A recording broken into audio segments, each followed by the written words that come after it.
Bonjour à tous, il fait beau et c'est pour une fois hyper agréable d'être à la cartoucherie. Il ne fait pas nuit, il ne fait pas froid et le sol n'est pas boueux, ce qui est fantastique. Aujourd'hui je vais voir Une chambre en Inde d'Ariane Mouchkine. Enfin, ça fait super longtemps que le spectacle a commencé, je l'avais toujours pas vu, j'avais toujours pas pris le temps de le voir. Là c'est parti pour 4 heures de spectacle, à tout à l'heure.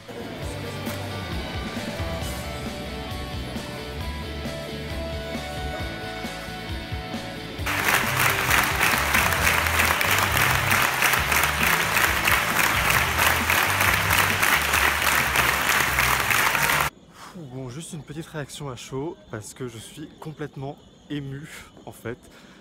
Je vous assure que de voir ce spectacle à une semaine du premier tour des élections présidentielles, quand on voit ces extrêmes qui montent, quand on voit les scores que peut potentiellement faire Marine Le Pen, de voir ce spectacle, de voir 25 nationalités différentes sur scène qui partagent la scène, qui partagent un discours commun, qui ont une vision du monde qui est franchement agréable.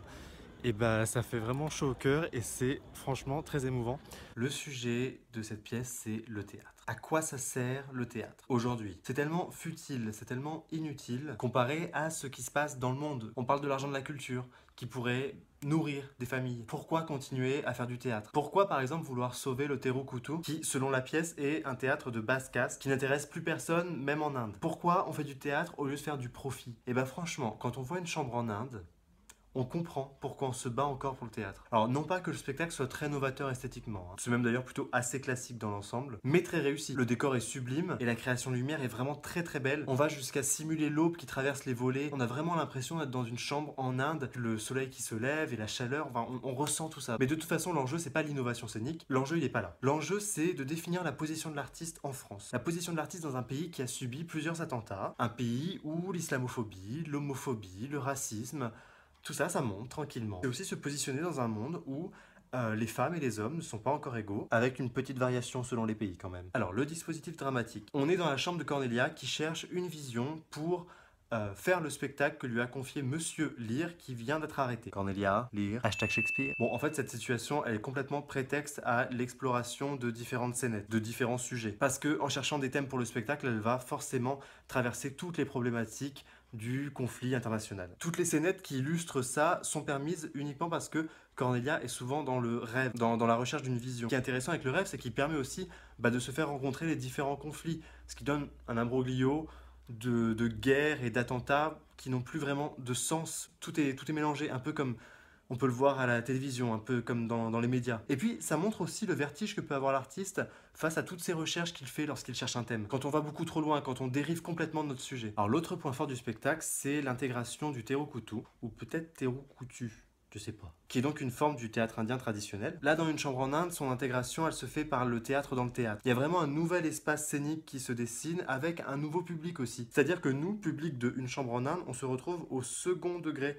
de spectateurs. Les premiers spectateurs, ce sont les comédiens qui jouent des spectateurs. Alors moi, c'est quelque chose que je connaissais pas du tout, le Terukutu, mais honnêtement, j'ai été vraiment séduit. Quelque chose au niveau vocal et au niveau des costumes qui est vraiment transcendant. Une chambre en Inde, c'est aussi un spectacle qui partage toutes ses recherches autour de ces sujets de conflits internationaux, de guerre. Alors ça peut paraître parfois un petit peu didactique, mais en même temps, c'est assez justement mesuré. On nous rappelle des petites choses basiques comme le fait que Allahu Akbar, c'est pas un cri de guerre, ça veut simplement dire que Dieu est grand. On nous rappelle aussi ce qu'est Daesh. Je crois qu'on peut aussi lire dans ce spectacle une petite critique du théâtre contemporain. Quand Cornelia, par exemple, parle dans ses idées de mise en scène, de laisser le public s'installer peinard et puis de lui foutre un attentat dans la gueule parce que ça va être bien drôle, on ne citera pas de nom, mais bon. Quand Cornelia dit que la seule chose qu'elle veut être, elle, c'est une femme géopoliticale au théâtre, je crois que c'est à ce moment que je me suis dit, ok, c'est complètement autobiographique. C'est l'histoire d'Ariane Mouchkine, c'est l'histoire du théâtre du soleil, c'est l'histoire de leur combat politique. Et elle est tellement engagée, en plus, Ariane Mouchkine,